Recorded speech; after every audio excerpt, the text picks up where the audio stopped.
আগামীকাল 14ই ফেব্রুয়ারি, সাথে আবার সরস্বতী পুজো। বলতে গেলে এক ঢিলেই দুই পাখি। সরস্বতী পুজো আমাদের ছাত্রছাত্রীদের জীবনে অত্যন্ত প্রিয় একটি দিন, সাথে তাদের কাছে এটা ভ্যালেন্টাইন্স ডের কনসেপ্টও বটে। আমরা প্রায় সকলেই এই সরস্বতী পুজোয় প্রথম শাড়ি পাঞ্জাবি পরে প্রায় আনন্দ সহকারে বেশ প্রেমে পড়তাম, তাই না? এটা কেমন যেন বরাবরেরই একটি নিয়ম হয়ে দাঁড়িয়েছে। সেই বিষয় নিয়েই চমৎকার ব্যঙ্গ করে উপযুক্ত চাবুক স্লেজ দিয়ে আমাদের সকলের প্রিয় স্যার ডক্টর বিজিত ঘোষ মহাশয় একটি চমৎকার কবিতা লিখেছেন এবং তা নিজে কণ্ঠে পাঠ করেছেন। সেই কবিতাই এই ভ্যালেন্টাইন্স ডে উপলক্ষে আপনাদের কাছে তুলে ধরলাম। শুনে দেখুন, ভালো লাগলে কিন্তু অবশ্যই লাইক, কমেন্ট ও শেয়ার করতে ভুলবেন না। তো সরাসরি কবিতায় ফিরে যাওয়া যাক।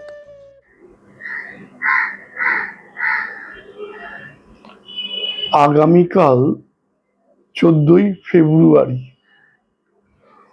অধুনা এই দিনটিকে বলে প্রেম দিবস। আমি বাপের জন্মে শুনিনি প্রেম এমন দিবস দেখে হয়। তাহলে রবি দাদা কি লিখতেন, দিবস রজনী আমি যেন কার আশায় আশায় থাকি। হঠাৎ ইচ্ছে হলো, আমার জীবনে প্রথম এরকম আমি একা একা এরকম একটা বিষয়, যাই হোক সেসব আমি পারি রে। 92টি বইয়ের লেখক আমি। এটা বোধহয় বছর দুই আগে কোথাও বলেছিলাম, বর্তমানে 94 হয়েছে। 94টি বইয়ের লেখক। আমার একমাত্র কাব্যগ্রন্থের নাম সময়ের তীরে তীরে। সেই কাব্যগ্রন্থের একটি কবিতা শ্রীমতী রাধিকা অথবা ভ্যালেন্টাইন্স ডে। এই কবিতাটি পড়ে এক সময়ে প্রচুর প্রশংসা পেয়েছি, প্রচুর নিন্দে পেয়েছি, প্রচুর বিতর্ক হয়েছে। বিশেষ করে কথা সাহিত্যিক আমার বা লেখক আমার বা 34 বছর অধ্যাপনা জীবনে আমার নারী মহিলা ছাত্রীর সংখ্যায় ফ্যান ফলোয়ার্সদের মধ্যে সব থেকে বেশি, কিন্তু সেই নারীরাই অনেকেই এই কবিতাটি বেশ অপছন্দ করেছেন। আসলে মহিলাগণ মাত্রই এরূপ নহে, আবার পুরুষগণ মাত্রই ধোয়া তুলসী পাতা তো নহেই। চরিত্রহীনতায় সেকাল এবং একালের পুরুষগণ বরাবরই নারী জাতি অপেক্ষা ঢের ঢের বেশি অগ্রসরমান। ইদানিং নারীগণ তাই বেশ করিতেছেন আমার মতে। থাকবো না বদ্ধ ঘরে, দেখবো এবার জগৎটাকে, এটাই তারা বলতে চাইছেন। তো আমার সেই কবিতাটি একটু আবৃত্তি আমি ঠিক করতে পারি না, ওই পাঠ বলা যায়। সে শক্তি চট্টোপাধ্যায় তো খুব খারাপ আবৃত্তি করতেন, তাতে কি এসে গেল? কবির কণ্ঠে কবির কবিতা। আমার এক বোদ্ধা ছাত্রী বলেছিলেন যে ব্যারিটোন বাদ দিচ্ছি, ওসব কথা নয়, কিন্তু একটা কথা ঠিক বলেছিলেন যে কবির কণ্ঠে কবিতা, তার লেখা কবিতা একটা অন্য মাত্রা বা মাধুর্য ধরা দেয়। তার কারণ তিনি কোন শব্দ কেন প্রয়োগ করেছেন তার মতো করে আর কেউ জানেন না।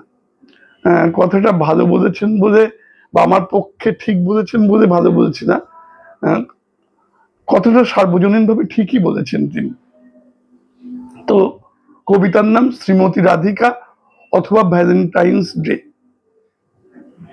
কি মোহিনী জানো বধূ, কি মোহিনী জানো, একই সাথে শত পুরুষ কাছে তুমি টানো। অনেককে একসাথে বাসা যায় ভালো, এতে কোনো দোষ নেই সেটা তুমি বলো।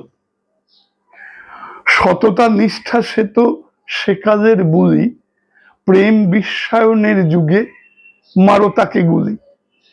সত্যিই তো, প্রেম বিশ্বায়ন, সততা নিষ্ঠা গুলি নিশ্চয়ই আমার মনে হয়, তার কারণ শিক্ষামন্ত্রী যদি ভার্চুয়ালিতে এরকম করে কি সব করেন, তাহলে তো প্রেম বিশ্বায়নই হয়ে যায়। আর সততা নিষ্ঠা বাদ দিই, কবিতায় চলে আসি।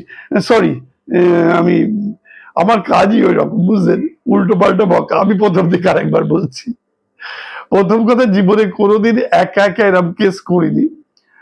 আমার ফ্যান ফলোয়ার্সরা, আমার ছাত্রছাত্রীরা, আমার ইউটিউব করেন যিনি জাহ্নবী বোস, ঝাঁকানাকা, আর একজন রাহুল সাহিত্য প্রগতি করেন, সমস্তটাই তারাই করেন। আমি জানি না এটা আদৌ হচ্ছে কিনা।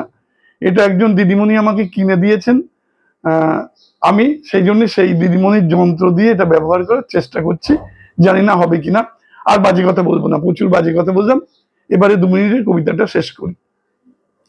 কি মোহিনী জানো বধূ, কি মোহিনী জানো, একই সাথে শত পুরুষ কাছে তুমি টানো।